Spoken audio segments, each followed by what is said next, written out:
आषाढी एकादशीचं औचित्य साधून साई गुरुकुल English medium school Shirdi यांच्या वतीने शाळेपासून श्री साईबाबा मंदिरापर्यंत पारंपरिक पायदिंडीचं आयोजन करण्यात आलं।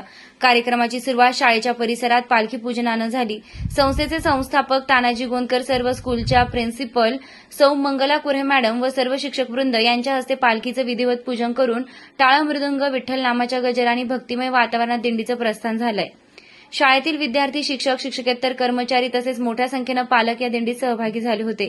दिंडी श्री साईबाबा मंदिर परिसरात पोहोचल्यानंतर मंदिराजवळ पारंपरिक खेळी रिंगण सोहळा उत्साहात पार पडला। या सोहळ्यामुळे वारकरी परंपरेचं दर्शन घडलं आणि उपस्थितांमध्ये भक्तिभावाचं वातावरण निर्माण झालं। यानंतर सर्व शिक्षक, पालक आणि सहभागी विद्यार्थ्यांनी श्री साईबाबांच्या समाधी मंदिरात जाऊन दर्शन घेतलं व सर्वांच्या सुख समृद्धी, आरोग्य आणि उज्ज्वल भविष्यासाठी प्रार्थना केली। दर्शनानंतर दिंडीचं प्रस्थान पुन्हा शाळेकडे झालं। संपूर्ण मार्गावर विठ्ठल नामाचा अखंड गजर, टाळ मृदुंगाचा निनाद आणि विद्यार्थ्यांचा उत्साह यामुळे परिसर भक्तिमय झाला। या उपक्रमातून विद्यार्थ्यांना वारकरी संप्रदायाची परंपरा, भारतीय संस्कृती आणि भक्तिभाव यांची ओळख करून देण्याचा उद्देश यशस्वीपणे साध्य झाला।